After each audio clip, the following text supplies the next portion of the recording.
Hello,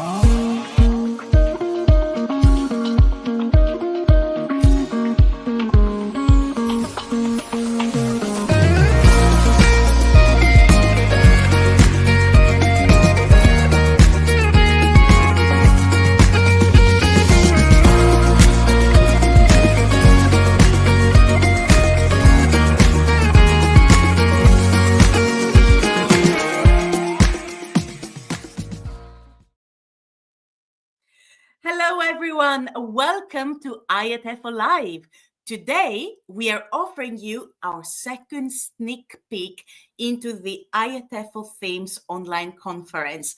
In this show, I am truly honored to have three wonderful guests, and they are going to tell us more about their session, what they did in IATEFL Edinburgh, and what they will be doing in IATEFL Themes, the online conference. Now, of course, for all of you joining us from home and you do not know what IATEFL Live and what IATEFL Themes are, do not worry at all. We are here to explain everything. So first of all, welcome. Please feel free to write in the comment section where you come from, what your expertise is, because don't forget, this is a platform for everyone. So we welcome everyone to comment and write what they would like to write about their expertise, their experience in ELT, and also comment on what our guests are saying as well. Now, I cannot, of course, do the show without our Chief Executive, John Barton. Hello, John. You can do it without me. Hi, everybody. It's lovely to see you. Hi, Georgia. Hello, John. How have you been? Really well, thank you. Yeah, enjoying the preparations, getting ready for themes. It's getting very exciting. It's getting very close now. And I also want to thank everyone who has been texting me about the Themes Conference on LinkedIn and on Facebook. And it's great to see how many people will be attending. And also, they're asking me questions about the Themes Conference. First of all, let's say hello to Kirsten from Germany. Hello, Kirsten. Welcome. Hi, Kirsten. So, John, Yeah. Let's recap a little bit because there are some new people who want to attend the IATEFL Themes Online Conference, but they don't really know what this is about. Yeah, so, let me tell you that information. So it actually all originates from our annual international conference, which this year was in Edinburgh. And what we do is we identify, and we ask lots of people to identify what were the key themes of the conference, and we try to identify the talks that were discussed and sort of celebrated and shared and sort of raised comment. And so this is an opportunity to see those sessions. Now, when we started the themes idea a few years back, the thought was, well, this is going to be for people who weren't able to join the conference in person. But what we've discovered, of course, is that lots of people also who are at the international conference, hey, there are about 600 academic sessions across 4 days. There's no way you can see everything. So this is a great opportunity to see sessions you may have missed or revisit sessions that you really want to get to grips with again. So yeah, it's the themes of English language teaching for this year, really. Now, we have many different themes going around. So we had, for example, AI, sustainability, well-being. John, what is one theme that stood out to you from the conference this year? The ones you've mentioned. I also think mental health and well-being is incredibly important. And I think as teachers, naturally, we are first and foremost interested in the mental health of our students. And of course, that was influenced tremendously by COVID. But now I think the attention is also turning to us as well as teachers and our own mental strength and mental well-being. And there were a few sessions which were really well attended on this. And the other one, which is a passion of mine, is special educational needs and treating students with special educational needs in an appropriate way to support them to ensure that their learning is enhanced. Those are the things that I always look out for. What about you, Georgia? It's very interesting, John, because you've just mentioned things that are, for me, the heart of my education as well and my career so far. But I must say that I have spoken to many people about different initiatives and different projects that are both human centered and technology driven. So, what I have understood is that whatever new trends come in education, it's all a beautiful mix, a fascinating mix where the world actually is progressing so fast. Yeah. And we as educators need to move and develop as quickly as well to Yeah. make sure that we understand the world around, Absolutely. understand our students, understand our staff. So there is not really one theme that I have specifically in mind, but talking to people about different projects and initiatives is what truly got me going. Yeah, and actually, I would say the speakers in our themes conference, but actually the guests we've got today are really key voices in being able to talk about this, about these themes that we've got and how they're influencing our profession in good ways and in bad ways as well.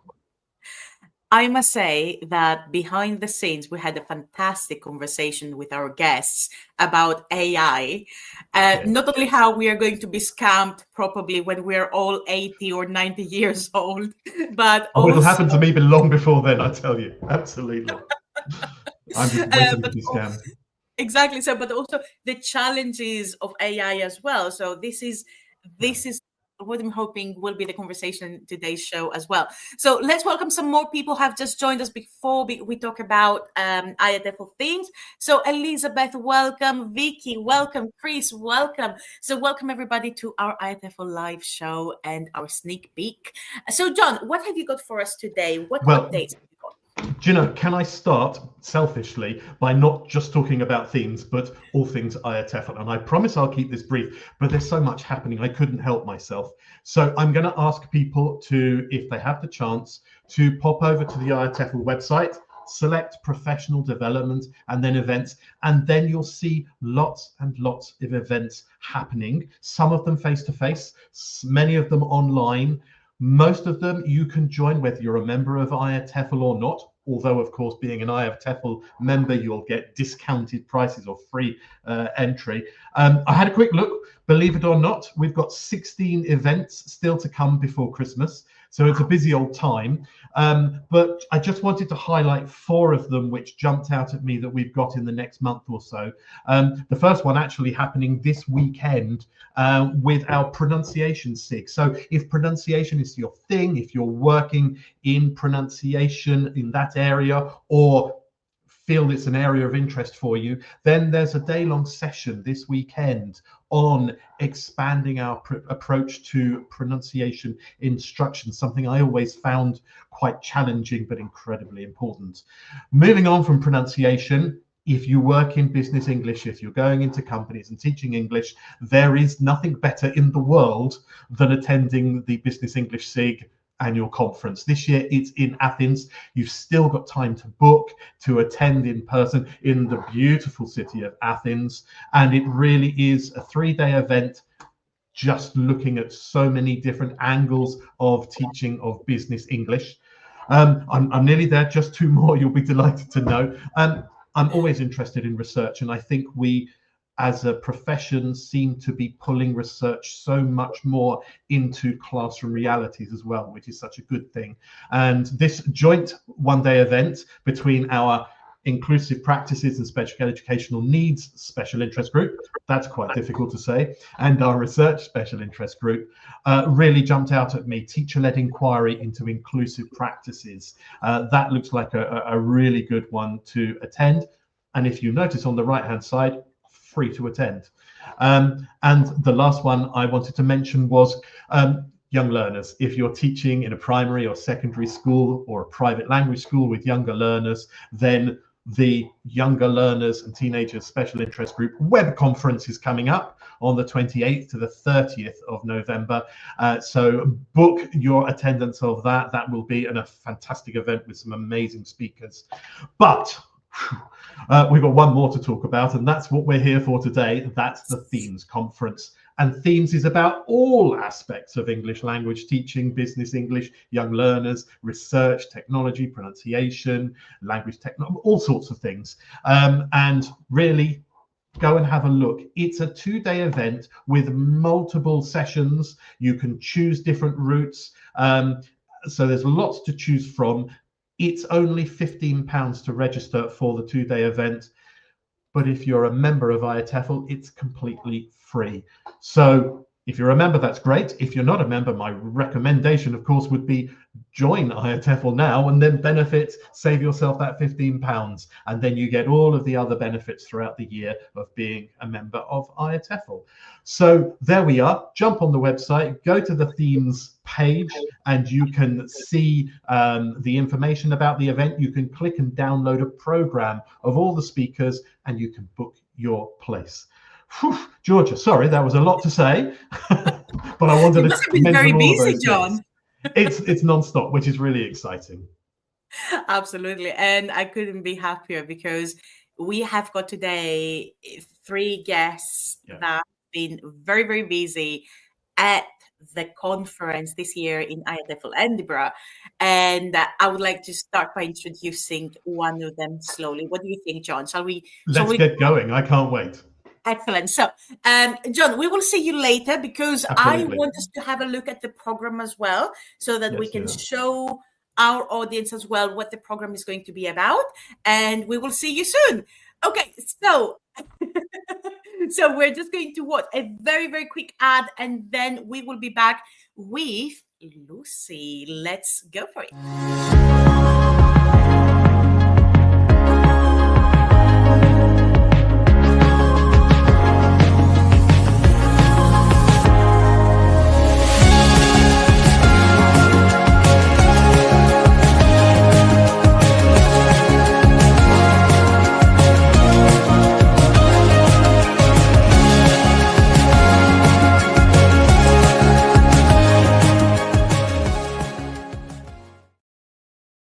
Ladies and gentlemen, I would like to introduce Lucy Crichton. Hello, Lucy.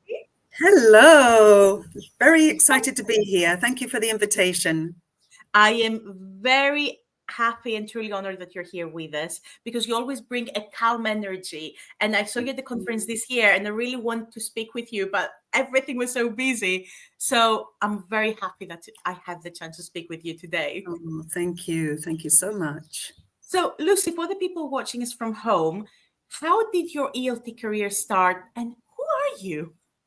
Well, my name is Lucy Crichton. Crichton is a Scottish name.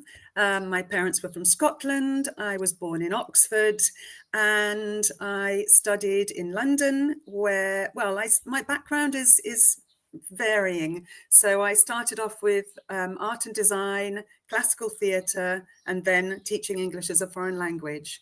And in the middle of all that, I met a Brazilian who said, oh, I live on this beautiful island in the south of Brazil. Would you like to see it? And I was very spontaneous and I said, yes. And that's over 30 years ago now. So I'm speaking to you from the island of Florianopolis, where I have my school, the Secret Garden English School, that started in 2003. And that's really like the language laboratory of everything that I do in terms of teaching. I'm also a materials writer, and I specialize in young learners and teens. I absolutely love the title, The Secret Garden of English. So what inspired you? Well, obviously English literature, but the thing that I'm very lucky to have here is like there is a little mini forest. Initially, where I'm speaking to you, this was the very first classroom in our house. And as the school grew and grew, there were like children running all over the house. And my husband said, well, maybe it's time for us to build a little school building in the back garden. And we're lucky enough to have enough space. So we built an L-shaped building with 4 classrooms. And then the Secret Garden moved from our house into the backyard. And we've got this lovely forest. And I guess, you know, the school environment, it's a very important part of what we do here at the Secret Garden. I have a team of 6 other people who work with me, and our students are from 6 to 16 years old. This is fascinating. Now, Lucy, you mentioned that you come from a wide background, and what led you to English language teaching?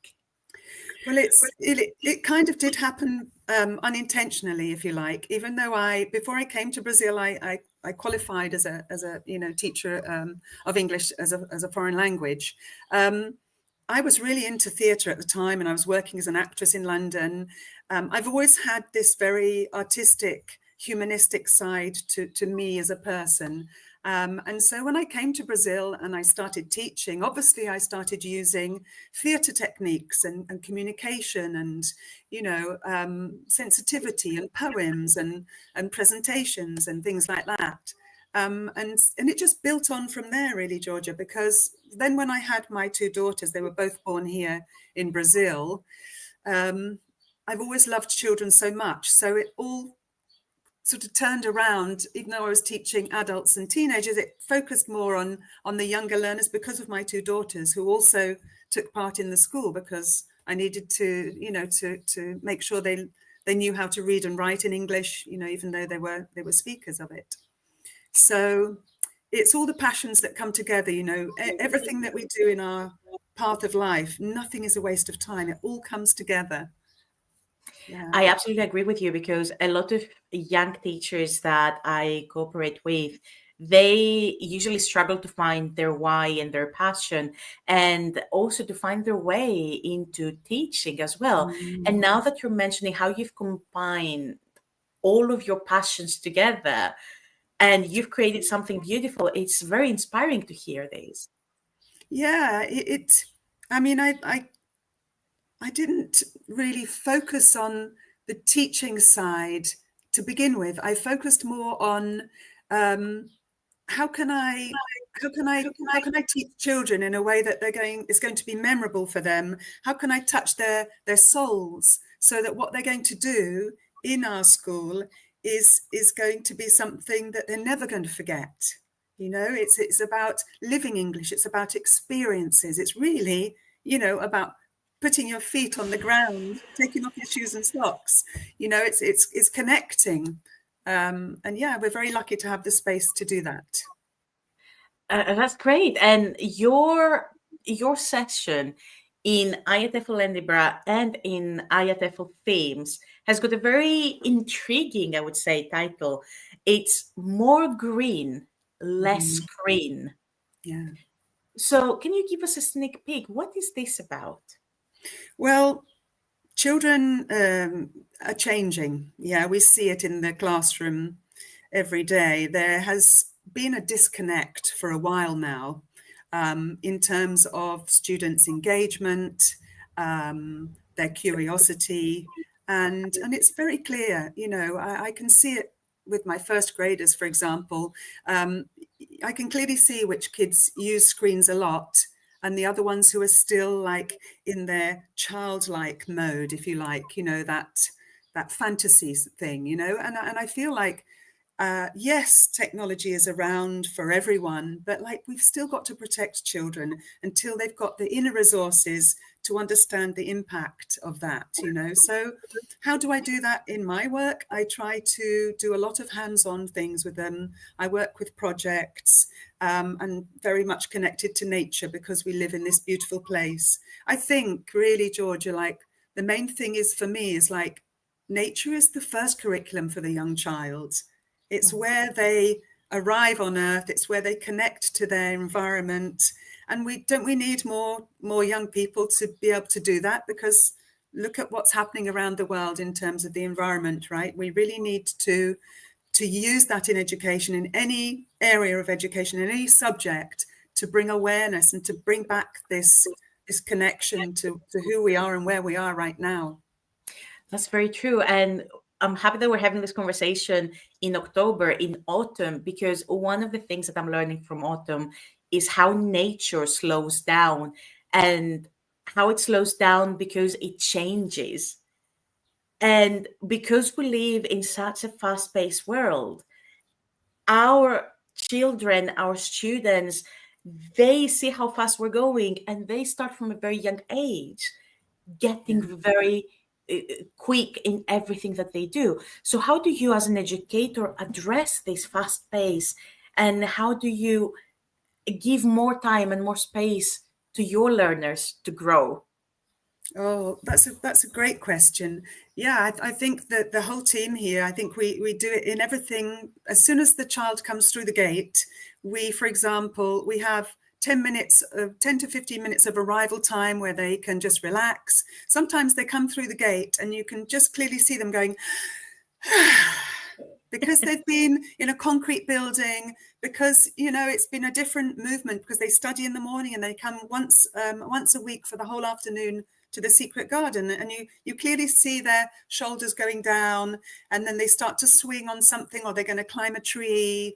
Then we start with a circle time where everybody gets together, listens to each other. We sing songs, we play collaboration games, and then finally the 3 groups of each afternoon go with their teacher into the classroom or into a corner of the garden to start their work. In our project work, we do a lot of meaningful things with them. Like, for example, if we've told a story about, let's say we've told the story of the great big enormous turnip, then we're going to go into the kitchen garden, which we have here, which we plant with the students. We're going to go in there and we're going to dig up maybe sweet potatoes or something. Or so everything has a meaningful reason of why we're doing it. And yeah, definitely some kids find it more difficult at the beginning to get into that pace, but we have lots of different techniques to help them. And usually by the end of the first term, around June, they're already understanding what it's like to spend an afternoon here with us.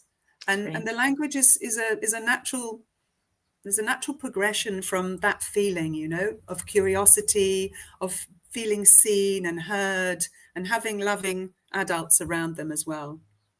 You must have had, Lucy, very interesting conversations during the IATEFL Edinburgh conference. I did. So what are some of the sessions that you have attended and had you thinking about how you can apply some ideas into your own practice? Well, I was part of the Young Learner and Teens special interest group special sessions, right? I watched a very interesting session, and I'm not sure if Jen Dobson's going to be part of the themes. Yes. Possibly. Yeah, so I watched the pandemic babies. The pandemic babies. That was very interesting, and like everyone in the room connected to what she was saying about this gap that happened for a lot of students as they stayed at home in the crucial, social emotional learning moment, and how that has reflected as kids came back into the classroom. Naia Ibrahim, love her as well. She did a great talk about dominant language constellations and how to create artifacts to represent the different languages students know and process. So I love sessions that inspire me and touch me in some way. And so it's really interesting when you have discussions with the people in the room, and the slides bring something that's real, true practice, and it brings it to life. So I tend to connect to those sort of things. Cecilia Harmer as well, she had a lovely session about sustainability and how to bring that into the classroom in terms of asking the right questions. That was excellent as well. What else? Vicky, who's going to be here in a minute, right? Talking about artificial intelligence, crucial as well. I do attend wherever I go to. I always attend technology sessions as well, because even though I'm on the other side of the fence, if you like, I like to know what's going on, make sure I'm up to date with everything and how that applies to what I believe, that is crucial for young learners' education. So that's just a snippet, Georgia, but it was a great conference. Amazing. Now, Lucy, you've mentioned AI, and that was going to be my next question, because behind the scenes, before the live started, we started talking about AI, and I was telling you and Vicky, just for the audience to know as well, that I am so happy that this beautiful coincidence occurred, that Lucy, whose session is more about enjoying, for example, nature and appreciating something that is not that much technology driven, And then we have got Vicky, who will be talking about the challenges of AI as well. So I love how you both came to the show, and I'm very, very happy that you're here. So going back to the question is, how do you balance technology in general, not only AI, with your own practices? Well, I'd like to say that we're a pretty low-tech school, to be honest. Okay, we don't use.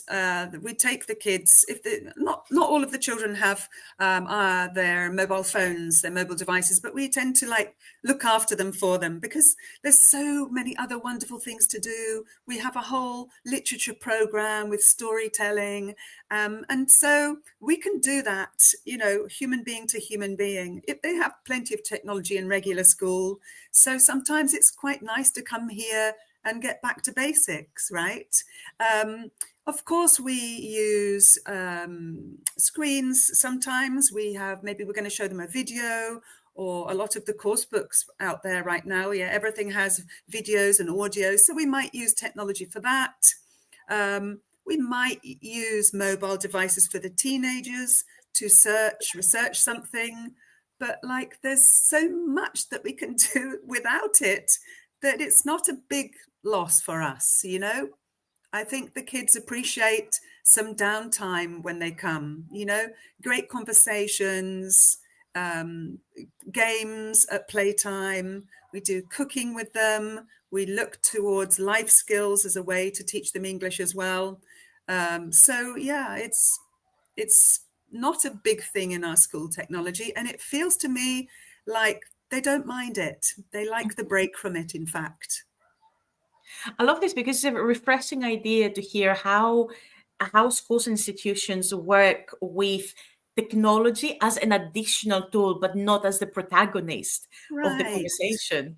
Yeah, definitely. It's the balance, isn't it? I've had a student who was really, really good at computers, and he was really smart, but he didn't know how to tie his shoelaces.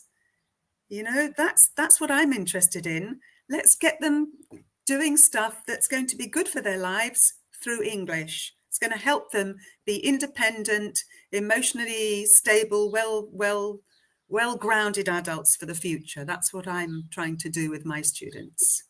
I love this. Lucy, now just one final thing about your session at the IATEFL Themes Online Conference is what pre-advice would you give to the audience coming to your session? So what would they be getting out of your session? Well, people coming to my session, bring a piece of paper and some colored pencils, because we are going to invent something for the mud kitchen in the school. We have this kitchen that is outside in the little mini forest, which is called the mud kitchen, and we're going to invent some recipes for it. Of course, I'm going to be talking about how screens are damaging young children and what we can do about that, to be aware of what's going on. But I'm going to show you lots of projects that we've done, clear photographs, how we've developed some of these environmental projects with our young learners, and also the outcomes, what the children said at the end of the project, what they've taken away with them. So you are going to hear a lot of different things, but we're also going to do some hands-on stuff too, if possible. Oh, I love this. I'm really, really excited, Lucy, and thank you so much for joining us. Thank you, Georgia, and thank you, John. And I'm really looking forward to the 1st of November and the 2nd, yes. Excellent. So, Lucy, again, thank you so much for coming today to showcase your brilliant work and also your session at the Themes Conference. We will be seeing you on Saturday, the 1st of November. So for our lovely audience members, so if you're joining us for the IATEFL Themes Conference, Lucy's session, which is More Green, Less Screen, will be on Saturday, 1st November. So, Lucy, thank you so much. Thank you so much. Thank you. And we are coming back after this very, very short break with Vicky Samuel, who will be talking about AI. So the absolute opposite of what we were just talking about with Lucy. And we will see you shortly.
And we're back. So I am going, before our next guest, I'm going to invite John back on the stage so that we can have a look at the program, because as we promised you, we will be looking at this in more depth. Hello, John. Hello again. Oh, John, we cannot hear you. Speaking of AI, of course, I think that John has been spending more time. I always fail. I always do that. I am that guilty party.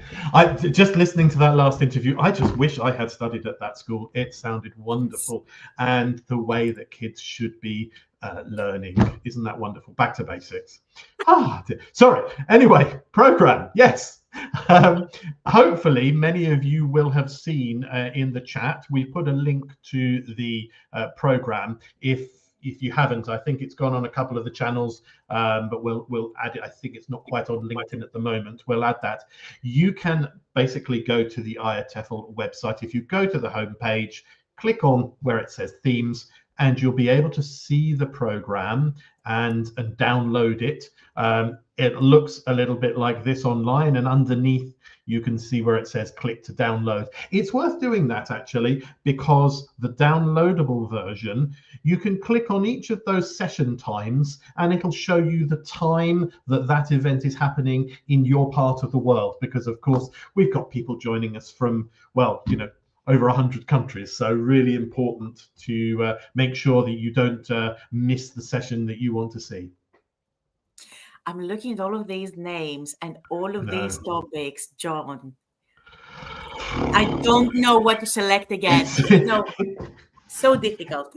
That's the thing. It's well, the one thing I would say is don't panic, of course, because one advantage of the themes event, as opposed to the sort of actual in-person conference, where you've got a choice of nearly 20 sessions at the same time. With themes, these are being recorded. So if you've registered for the event, you can choose the one that you want to see live, because you maybe want to interact and chat and ask your questions, but then you can see any other sessions as a recording afterwards. Brilliant.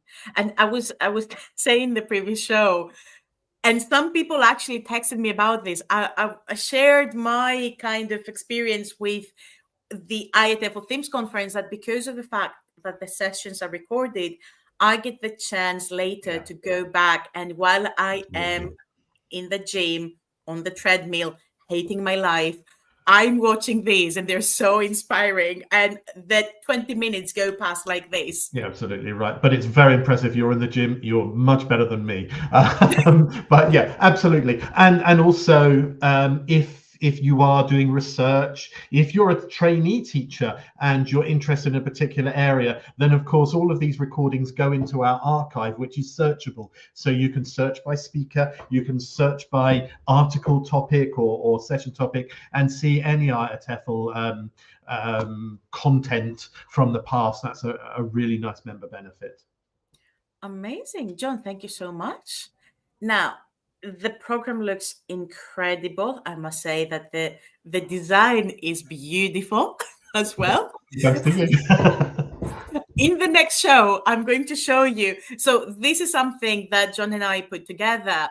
And the design, everything that you see online, is a combination of what John and I have done.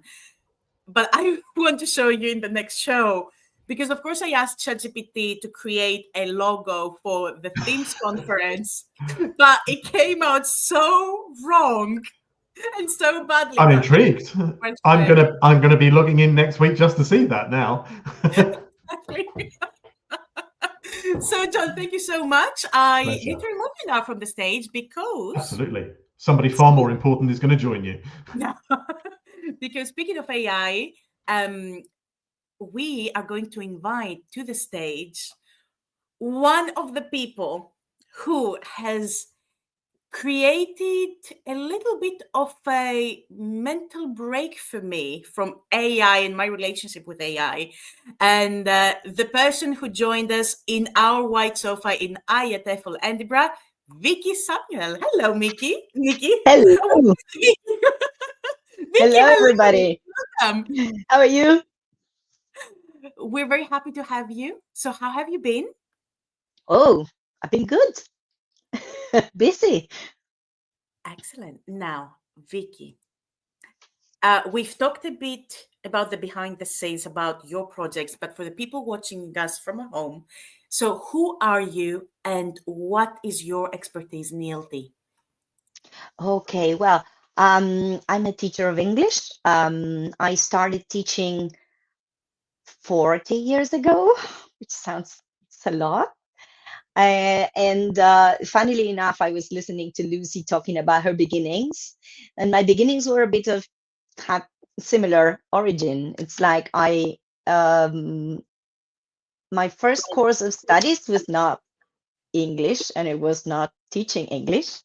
I am a PE teacher. And as I was studying to become a PE teacher, I started teaching English as a side, gig to earn some money.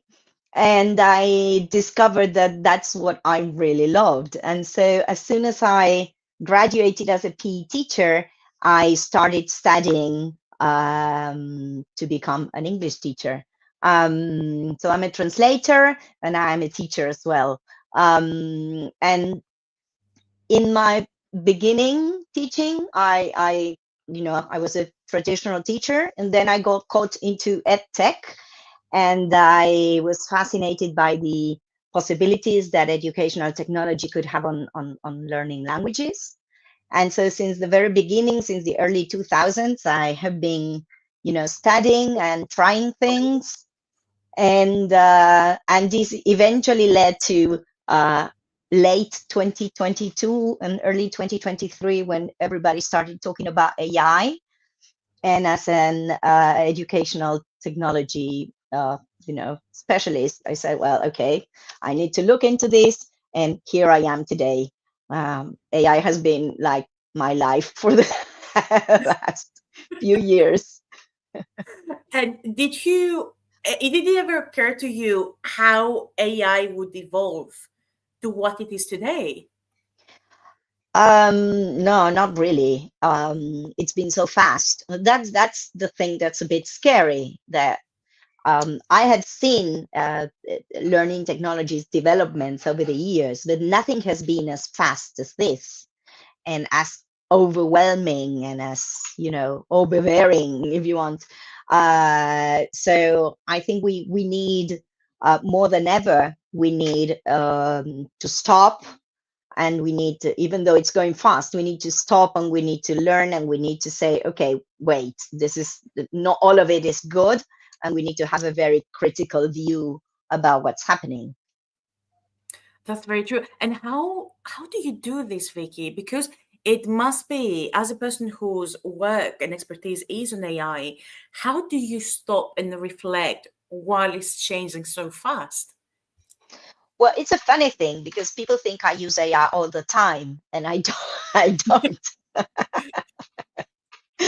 uh, Particularly because I really think my role in this, and I have chosen this to be kind of my mission, is to, to be critical about it and to point out the issues and to read and research and find out ways forward which are more responsible in a way and which can really help us and do a service to our learners. I must say, Vicky, that in your plenary in IATEFL, when you talked about AI and Yeah, the impact it has on the environment and how much water we're wasting, essentially, not even spending, but wasting because of the AI use, that had me questioning my own practices because yeah, both in my work and recreationally, I use AI, or rather, I used to use it more before yeah. the Mhm. plenary. What inspired your research to start asking these questions? Well, funnily enough, when I was asked to do the IATEFL plenary, which I was so honored to do, and I really didn't have I didn't know what I wanted to say. I didn't know at the time what I wanted to say. So I started reading. I started reading everything that came. And I read so much, and then I said, okay, I need to really know about AI in order be able to speak about it. I really need to know more. And the more I read, the more issues I found that were quite worrying. And so I decided that that would be the focus of the plenary. It wouldn't be about how to use AI or how good AI is, because that's what most people were talking about. It would be about this B side, which is the issues, the impact, yes, and especially how AI was impacting the different stakeholders in our profession. As you know, IATEF has a very wide audience in terms of writers, teachers, publishers. So I really did want to, try to say something that would be of use for every one of them. Yes, that's very interesting. Now, Vicky, in IATEFL Edinburgh, you talked about developing strategies to address AI issues. And this will be your session as well in the IATEFL Themes Conference. Yeah. Can you give us a sneak peek into your session? Well, this session is literally a follow-up to the plenary in 2024, which was quite bleak, if you want. It was quite, despairing, lots of negatives. And so I said, oh, I need to give people a little bit of hope now. So I will start working on strategies to address the issues and see if there is a way forward and if there is something we can do about it. And so that's what I did in preparation for the talk in Edinburgh in 2025. And I focused on the issues again, but much more on the strategies to address them. Mm-hmm, mm-hmm. Now, what is one thing that you want to definitely add as an AI issue in your talk this year? Oh God, I have identified like 6 big categories of issues. Mm-hmm. And even though one of my favorites, not my favorite because it's really horrible, but one of the things I really want people to know is the environmental impact. But I have also been reading a lot about multilingual representation and varieties of English representation in Gen AI output. And it's fascinating. So, yeah. So, yeah. It really is. So, what is this about? Just a sneak peek again, because A sneak I'm peek very again. curious. Okay, so Gen AI models are based on large language models, and large language models are based on huge training databases. But the thing is, these training databases are 80% English and 20% the rest of the languages. So for minority languages or underrepresented languages, when you prompt them in a language that is not English, the performance of the models is of much lower quality. Because if it doesn't have the information it needs in the language you're prompting, it's going to translate into English, it's going to go to English, and it's going to form the output in English, and then it's going to machine translate it back. And in the process of doing that, there is the quality goes down and down and down because there's lots of issues with machine translation, even though it's gotten a lot better. Contextual understanding of different languages is not literal translation. So that's one side. And the second side is, even if most of it happens in English, the question is which English? Because, there's not just one English. And funnily enough, it's mostly standard American English followed by standard British English. And forget about any other kind of English, Creole or Australian English or South African English.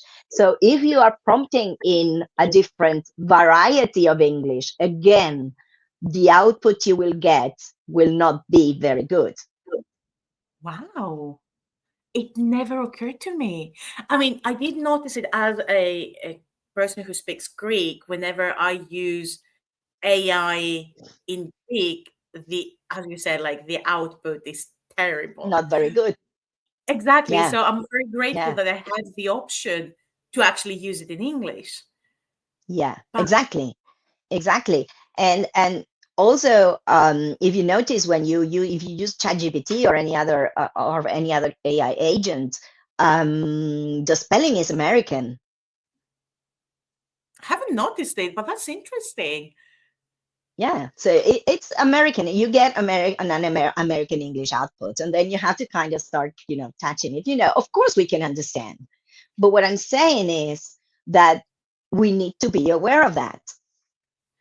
And how can we make ourselves aware? Because had not been for you, for example, it would never have occurred to me that this is the case.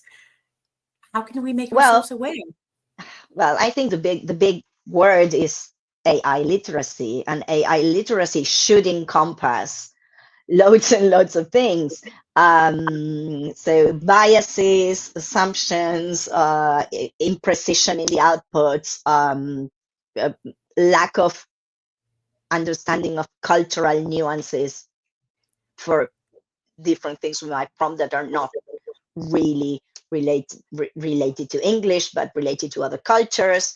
Um, the environmental impact, what happens with copyright, what happens with data privacy. I mean, data privacy is a huge problem for the use of AI in educational institutions. So I think the umbrella term is AI literacy, and that should encompass a lot of things that we need to be teaching about AI. And I really think we should be teaching about AI rather than using AI or teaching with AI. I love this because I am going to mention, Vicky, one of the words that you mentioned at the start of the interview, the word overwhelmed, that our Yeah. teachers can be very overwhelmed when it comes to AI. And now, not only do we need to be informed about what AI tools are out there and its capability, but the most important thing, I think the starting point is what you mentioned, AI literacy. So, what is the starting point for our teachers, managers, leaders? Where do we Well, start? that's the thing. The thing is that this AI literacy is not just for our learners. This AI literacy is for us. We are Yes, the ones that need to learn and understand what AI is, what it can do well, and what it can't do. And what it shouldn't do, because that's another thing. There are things that AI can do, but should we use AI for that? So the ethical implications and the moral responsibility, and there's a very, very thin line, and that is really up to each person, but we need to be discussing this. that's true. Okay, Vicky. So, you know what's very interesting? That every time I speak to you, you get me thinking about AI and my practices with AI. So, I have got a lot of homework to do after this interview. So, going back to your session at the IATEFL Themes Conference, I will ask you the Yeah. same question I asked Lucy. What is one pre-advice that you would like to give to the people attending your session? Oh God, it's gonna sound very self-centered, but since I will be rushing through the issues, maybe you could watch the IATEFL 2024 plenary to get started on a lot of things that I will be talking about. Anyway, if you don't have time, get ready to, listen to some very harsh news and concepts about AI. Amazing. Now, Vicky, before you go, Chris is asking in the comments, can't you ask ChatGPT to use British spelling? I think if you specify the variety of English you speak and want, ChatGPT will use that even with voice. Yes, you can, but again, it's going to work okay with British English because the training data is there. It's not going to be so good with other varieties of English because it doesn't have enough information. Mhm. I see. Interesting. Excellent. So, first of all, let's say also hello to Sean who's watching us. Now, Hi, that's the Sean. person I must say, this is the person who is the idea and the brains behind the IATEFL Themes Conference. So thank you very much, Sean.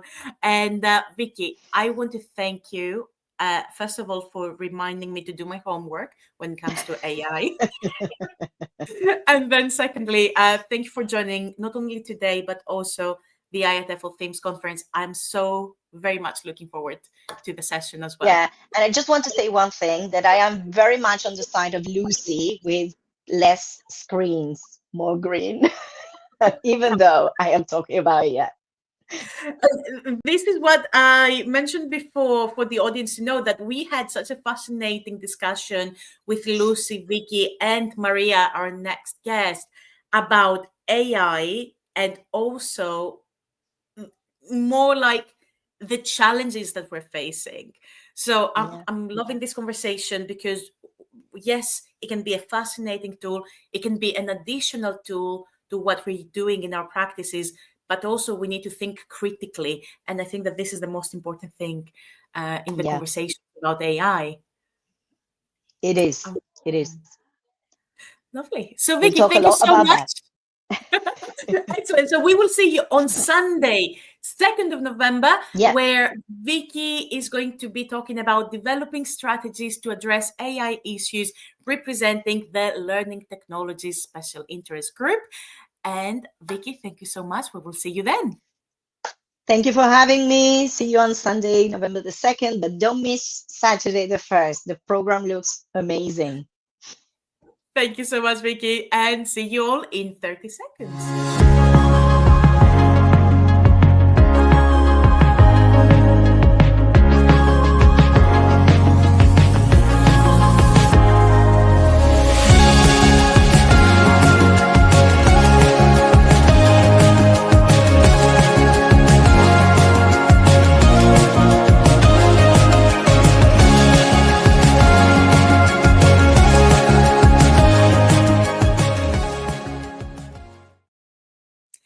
And speaking of learning technologies, I am so honored to have with me a person that I've had very interesting conversations with. So, Maria Diacu, the coordinator of the LTC. Hello, Maria. Hello, and yasas. Maria, welcome to our IATEFL Live show. Well, it's an honor to be here today with you, Georgia. I am so happy when you've messaged me to say that you would like to come to the show. I was thinking, yes, because I really want to talk to you not only about AI, but also about the work of the LTC and then also your work, because every time that I see one of your presentations online or we talk, it's really interesting. So I would like to offer this to our audience as well. So let's start, first of all, with who you are. So Maria, welcome. And who are you? So I am Maria Diacu. I come from Cyprus, a Greek island. And I work as a deputy head for the Cyprus Ministry of Education. But I always say that, Georgia, I'm really lucky because I work both with young learners and also I work in tertiary education, preparing teachers to teach young learners. So it's really interesting because I always say that there is a gap between, being a teacher and studying to become a teacher. So I feel lucky because I see the problems in a real class, and I do the research and I prepare student teachers in order to be ready to face these problems. So, and also, I love technology, Georgia. I love technology. So in the last, how many years now, I have been the Learning Technologies Special Interest Group coordinator. And I am really happy being here today with you. Maria, I think that you've said the best thing that can describe you, that you love technology. Mm-hmm. And what do you mean by that? Okay, so it's been ages, Georgia. I have been teaching for 30 years now. I always say that I should not say that because I give out my age. But anyway, I teach now for 30 years and I've always been interested in technology. I was fascinated by how things change. I love following those changes. I'm not the kind of person that I would just take something and use it in my classroom without checking it out. I always have to check it out, see if it works, see the advantages, see the disadvantages, and then bring it into my classroom. I am the balance. I am the balance guy. I love balance in my teaching. I was really, I was listening to Lucy before, and it's fascinating the fact that we also have a golden garden. So this garden is right outside the computer lab, which I have in my school. So I teach in a computer language lab, but right outside there is a beautiful golden garden where the children are given the opportunity to go out. We have pillows outside. Cyprus is nice and shiny every day nearly. So the children have the opportunity to take a book, go outside, sit and read a book. So they then come back into the classroom. We work on laptops, on tablets. So it's this balance. Children need to have that balance in their learning. And we all know that they spend a lot of time on screens later on in the afternoon while they are at their houses. So keeping this balance is really very important. So I love watching and learning what people are doing in their own classrooms. And I love following people from all around the world and getting all different ideas about technology.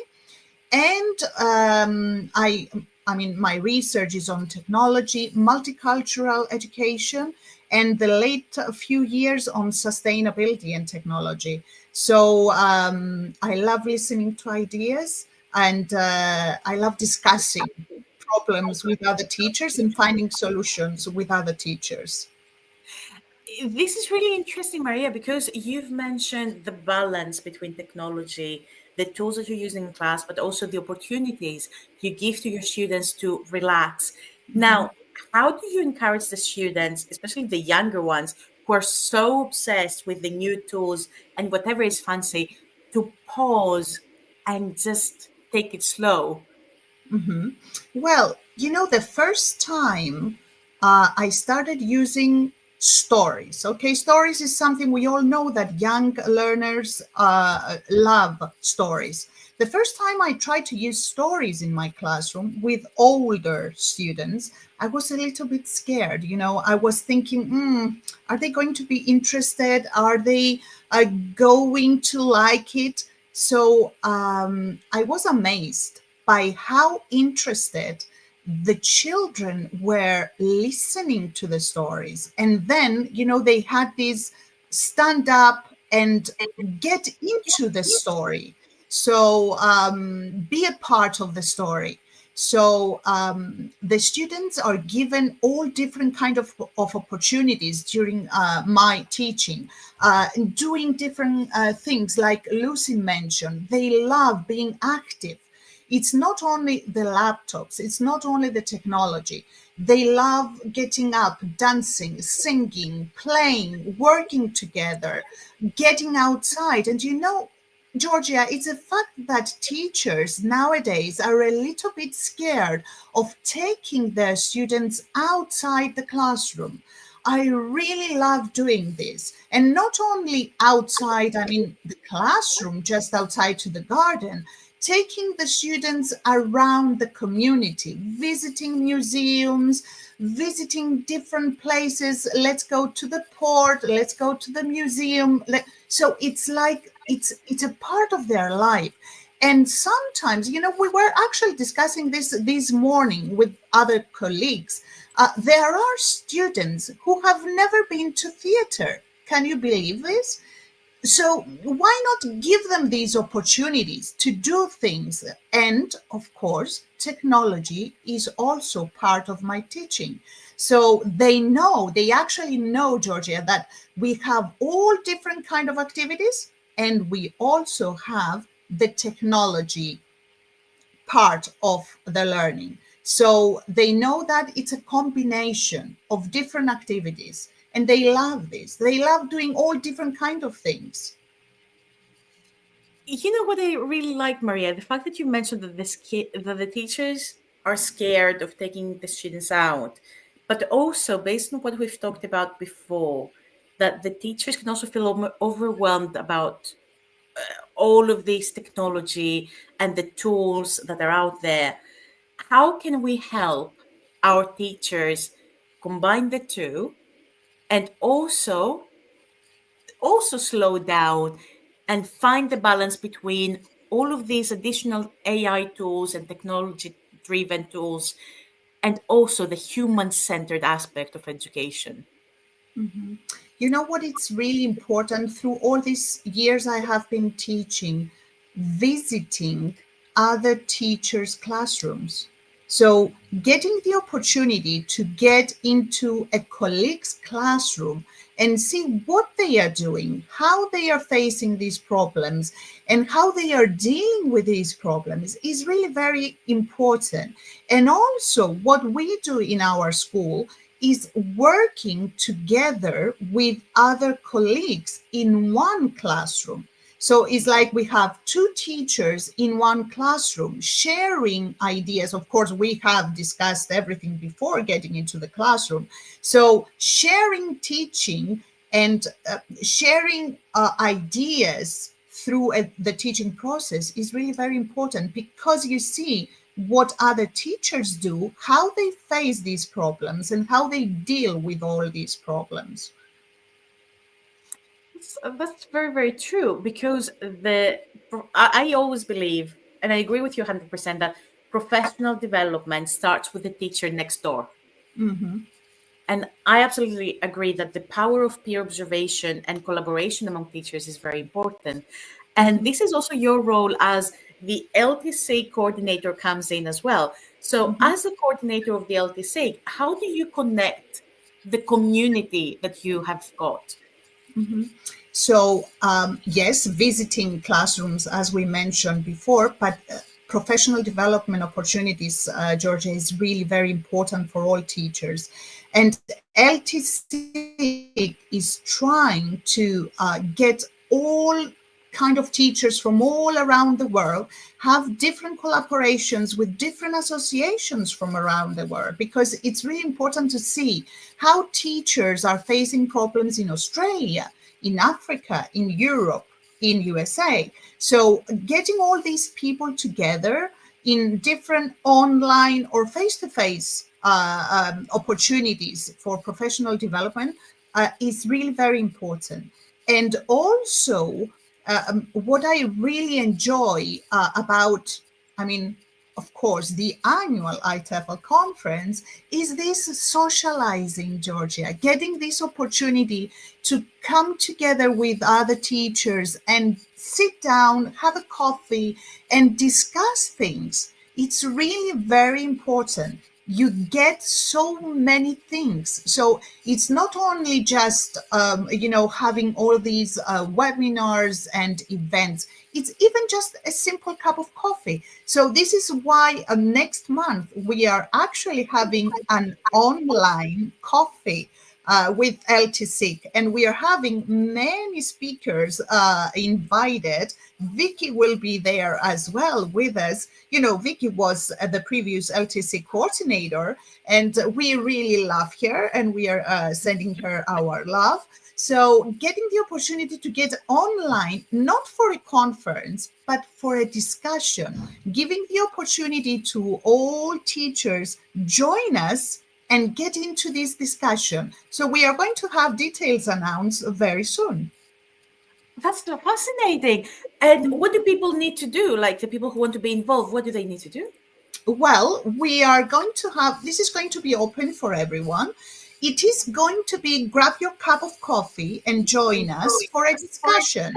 So people will join this discussion. We will have main, let me call them speakers, okay, who will start the conversation. And this will give the opportunity to the rest of the people joining us to get into the discussion, ask questions, get answers. Mm-hmm. And will that be a structured conversation? And this is really very important. Yes, absolutely. So is this going No, to be structured? Oh, sorry. It's not. No, it's not going to be structured. It's going to be like being at a real cafe, sitting around, a table and discussing things with friends and colleagues about technology, about sustainability, about different problems that we are facing nowadays, about, AI ethics and AI safety, which is, the nowadays problem teachers are facing. This is going to be a conversation, a discussion. I love this. And this is free for everyone. Do people need to have any prior knowledge or can they just come in? No knowledge is necessary, Georgia. They are just going to grab their coffee and join us. And of course, we have all different kind of events later on, webinars and conferences. And we are going to have a very big conference next year in October in Cyprus, a face-to-face event. It's a very big conference. The Ministry of Education is going to be part of it, and it's an honor for us. So, look for the details on our social media.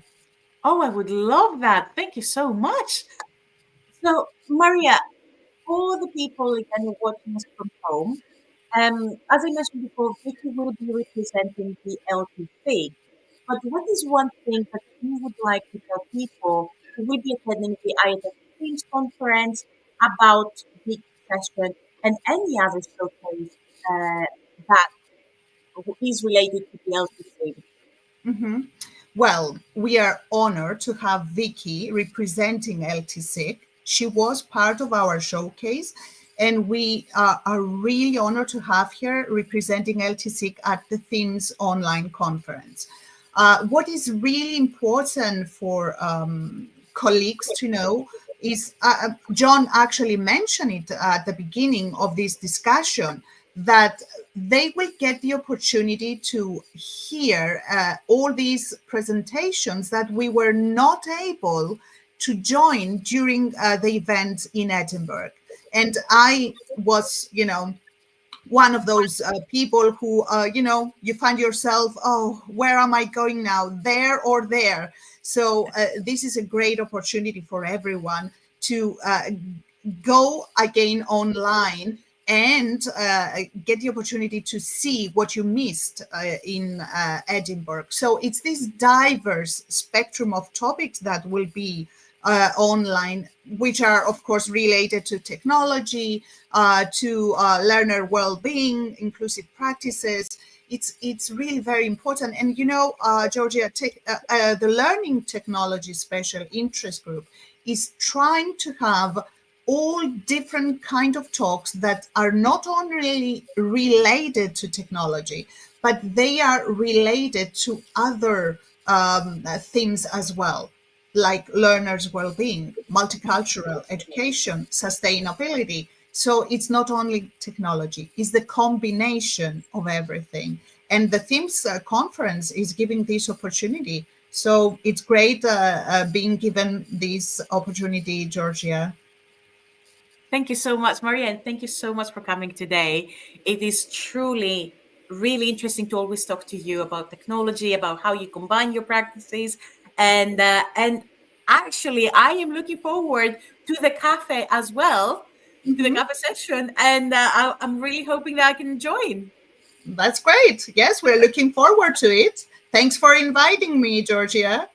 Brilliant, Maria. Thank you so much.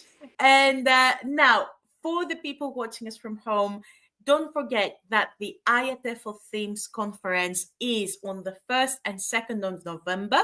This is when you will have the chance to come and choose your sessions. I'm going to invite John back in so that he can show us the program one more time.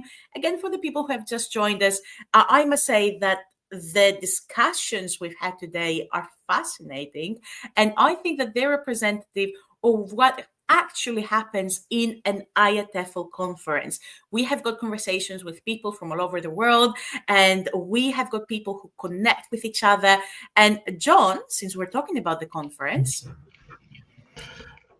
absolutely. I was just totally agreeing with Maria there. I love the idea of the cafe, because sitting and chatting is how it's less threatening, isn't it, than an academic session, and actually being able to exchange ideas. Love the idea. So I'm going to be in for that one as well. But Georgia, I must know one other thing. Clearly, there's a theme for a future live stream, and that is how we all got into English language teaching, because I think every speaker there started in a different profession and moved in. I did too. It's an intriguing one. I think we need to do that. Absolutely agree, because John, you know what, when I hear stories of how people started, that's why I love starting with the question, who are you? Because yeah, absolutely, it's an gives a great open-ended context, question, doesn't it? Yeah. Exactly. So people are Absolutely. not just a role or a title. No. People are their stories. Absolutely, and it brings in wider ideas and wider knowledge into what we do. Anyway, sorry, stop rambling, John. Let me tell you about the program again. So it's on, as everybody has said, on Saturday and Sunday, the 1st and 2nd of November.